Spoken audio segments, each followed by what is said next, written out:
Yesterday, Putin and Trump had a telephone conversation about Ukraine, and it was interesting. It was very interesting, the details we got out of the call. What's fascinating is how Putin engages in diplomacy. He's really good at it. We always think that Trump is because he wrote The Art of the Deal and that sort of thing. But I would say maybe Putin's a little bit better. And Putin, and I'm sure the people in the Kremlin, they have all these psychological studies on Trump, how best to deal with him. But Putin really handles Trump much better than, let's say, Zelensky. Zelensky doesn't have a clue. He does everything wrong. Whereas Putin, he can try to get what he wants while framing it in such a way that Trump is happy.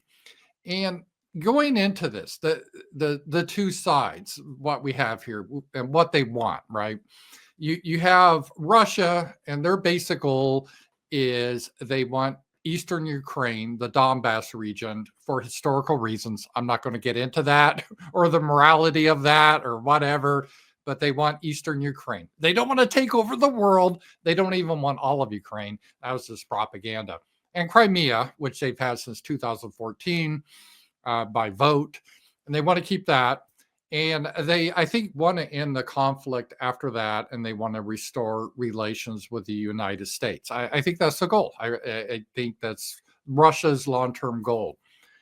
So then you have to ask, well, what's Trump's goal?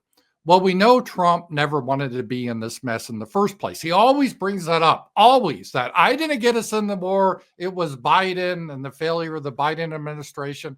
So he's quick to bring that up. And that's an important clue that I'm sure Putin and the Kremlin picked up on, that Trump doesn't want to be part of this war. So why does Trump always say that? It's a way to try to save face and help his ego. Because I think Trump's greatest fear is he doesn't want to appear to be weak and be, oh, he's the president that lost the war in Ukraine. And because of Trump, Ukraine fell to the Russians. Weak president. Trump doesn't want that. And it's very similar to a situation of LBJ. LBJ had the same attitude towards Vietnam. He inherited it from Kennedy, but he couldn't get out of it because of his ego. LBJ had a big ego like Trump, and Trump has a huge ego, and I know the Russians understand that. So Trump, his primary concern is, how in the hell do I get out of this mess while still appearing strong? Because image is very important to Trump. Now, if it was me, I want to give a shit. I just, day one, pull out of Ukraine. This isn't our matter. We're America first. We're out. We're not funding this war anymore. We've wasted too much money on a war that can't be won, and that'd be it. But Trump is trying to finagle this peace deal. So that's like Trump's goal. Trump wants to end it in the most painless way possible, that he still has good spin and doesn't look weak. And the Russians understand this, and they understand, okay, so we got to approach Trump in a way that will help his ego, won't offend him, and make it look like he gets all these wins. So what the Russians did, it looks like in this conversation, is a very interesting negotiating tactic. It's common, you can use in your life, is say if you have one or two main things you want to get, and then there's all these minor things. Well, you let your opponent have all the minor things. So let's say there's 10 minor things. You let them win on those minor things. You may push back initially, but then you're like, okay, I'll give you that one, that one, that one, that one, that one, that one, and so on, right? So you get all that, and I'll just take these two over here, which are the big things that you really care about. You don't really care so much about the minor things. But that gives the feeling that the person that got the 10 minor things, oh, I won. I got 10 things, and he's only getting two. Yeah, but the two big things are what matters.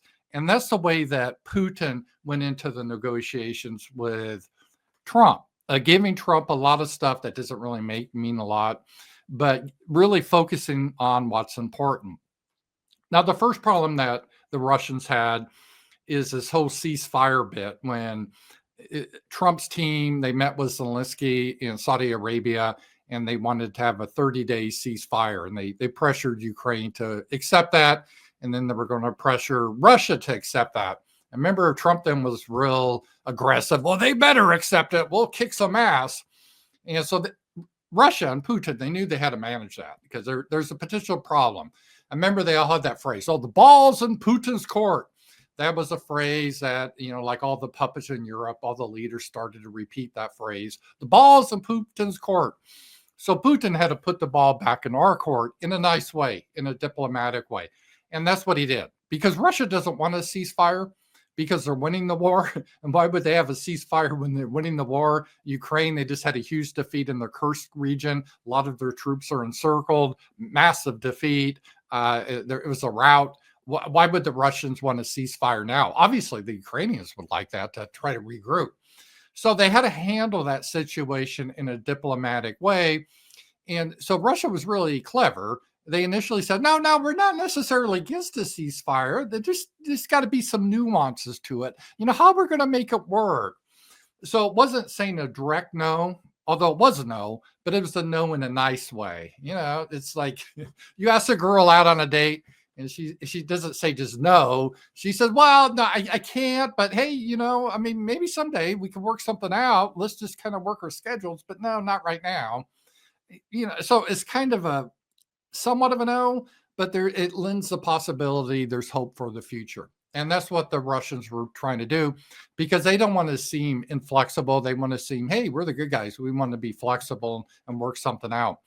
And they handled that very well. So that was the situation going into this negotiation on the phone. I'm going to read part of this, what was said here and how this went down.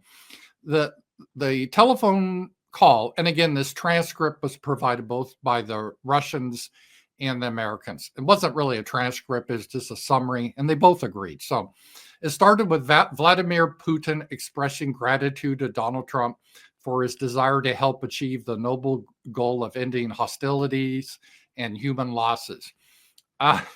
This was a strategy. They knew right away, because they saw with Zelensky how J.D. Vance and Trump really got pissed. And they kept saying, to Zelensky, you're just a ungrateful person. We gave you all this stuff and you have no gratitude.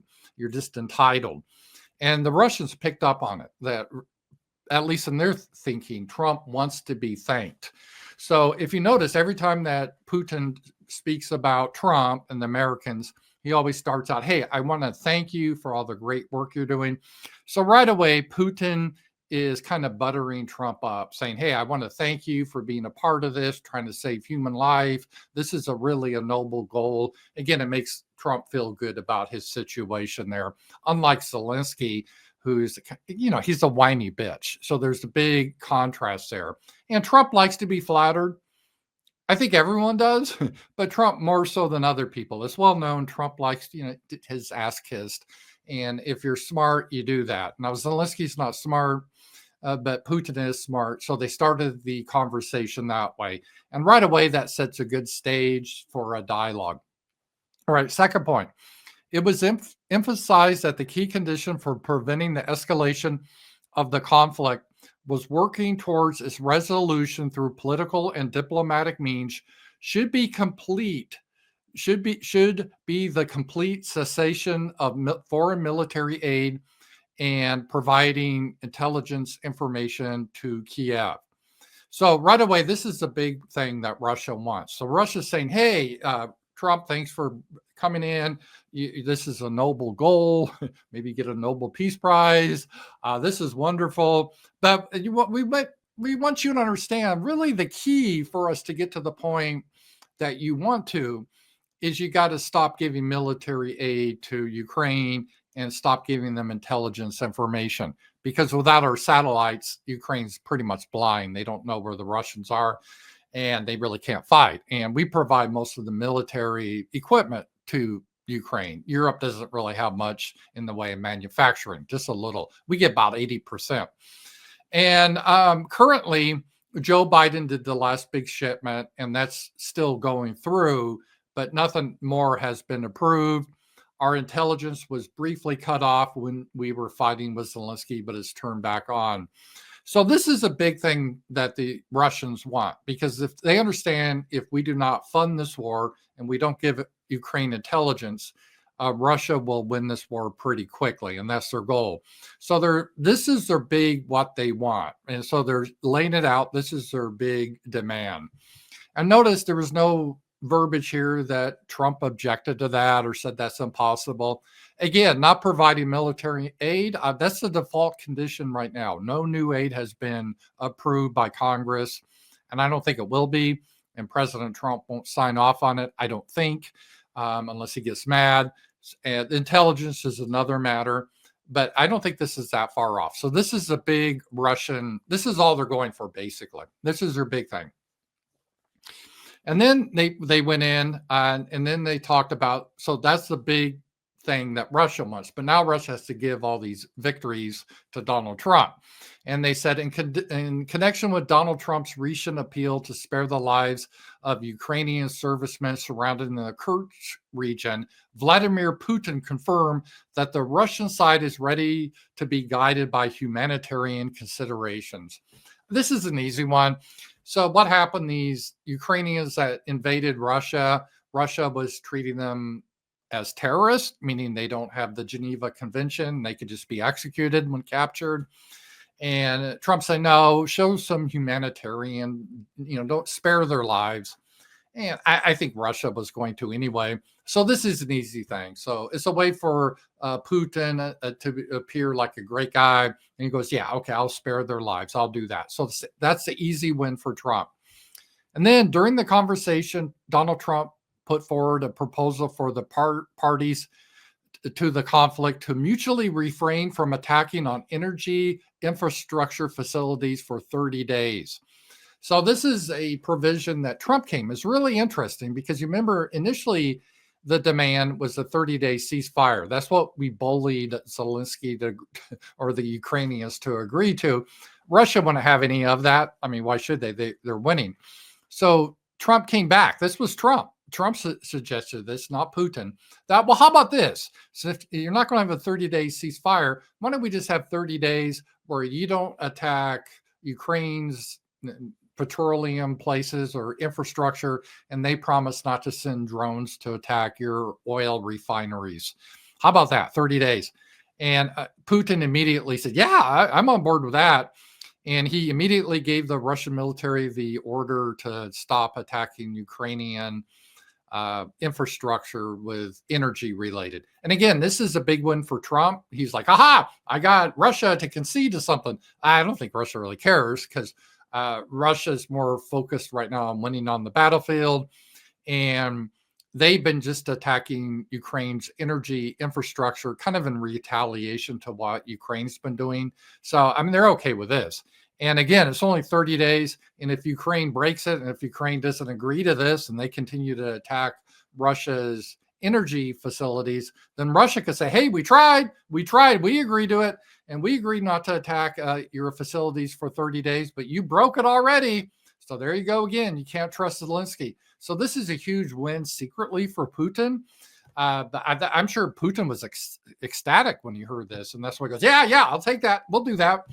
And then Putin, for Trump, he's like, oh, I got another one, right? So Russia promised to be humane to the Ukrainian prisoners in Kursk, and they agreed not to attack Ukrainian energy facilities for 30 days. So that was an easy one. That was another Trump win.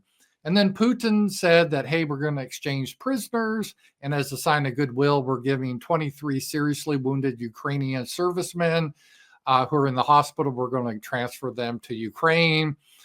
Again, that's an easy one. The Russians probably don't want to treat them anyway. Just get them out of their hair. But it looks like a Trump win, right? Okay, hey, Trump is able to get these men back to Ukraine. And at the end, this was clever, Putin said, hey, why don't we organize a hockey game between the USA and Russia? The Russian players and the American players. So get the American players from the NHL and Russian players from the NHL and the KHL. I guess that's their professional team. And let's go at it. And I think Putin got this idea by saw the big drama between the United States and the Canadian team in that Four Nations playoff or whatever in the NHL.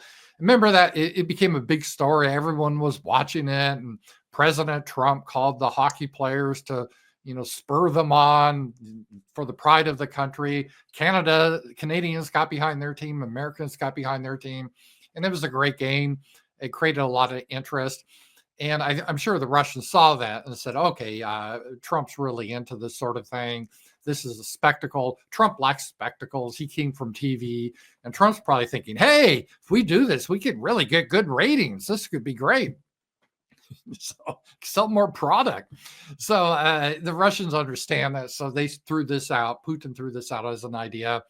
And Donald Trump supported that idea. So it's a key thing. It's a small thing, but it's a way to show that we don't have to be enemies with Russia. We can be friends. And again, that's one of Putin's goals, is to win in Ukraine. And win means he gets the eastern part of Ukraine and keeps Crimea. That's his goal primarily. There's a few other things, but that's basically it. And get better relations with the United States. And so that sounds like this will happen. Now, Trump is looking for some face-saving way to end this conflict. And Putin's trying to help him with that by giving him these small concessions that Trump could say, yeah, I spared the lives of all these Ukrainians encircled in Kursk. I got these Ukrainians that were seriously hurt out of the Russian hospitals. And I suggested a ceasefire for 30 days, not to attack energy facilities. And Putin, he immediately agreed, because I'm a negotiator. I'm tough as nails. And so Trump, he can save a lot of face here too. So it's interesting because overall, this was an advantage to Putin. Russia's getting the main things out of this that they want. And they're doing it in such a way to kind of be massaging Trump's ego. So Trump can save face, looks tough. So it's not like Russia's just getting demand after demand after demand, and the Americans get nothing. The Russians were clever enough to say, oh, okay, here, we'll give this concession, this concession, this concession. Minor things they don't really care that much about. Oh, we'll have a hockey game. How about that? And then Trump's like, yeah, I can see that. That's going to be awesome. And then they get what they really want, which is, hey, America, don't fund the Ukrainians anymore. Don't give them any more military weapons. Don't give them intelligence. That's the key thing. But all the rest of the stuff, we're happy to work with you on. So that's kind of my read on the situation. Is it good for America? Yeah, anything that gets us out of this war and funding this mess is good for America. Again, I would just cut them off right off the bat without worrying about these considerations. But I know Trump, like a lot of presidents, like LBJ, has a big ego, and he doesn't want to be perceived as weak. He wants to be perceived as the president that brought peace to this region, not the president that lost the war. LBJ had the same problem with Vietnam. LBJ went the wrong way. He escalated it, and it ruined his presidency. It really did. He didn't run for president after that disaster, how Vietnam got out of control. Trump needs to be careful not to go down the same route as LBJ. And I think the American people are behind Trump. If Trump can get us out of this, the neocons will scream. The purple hair people will cry that there's not war. But most Americans, they won't really care, and they will support Trump.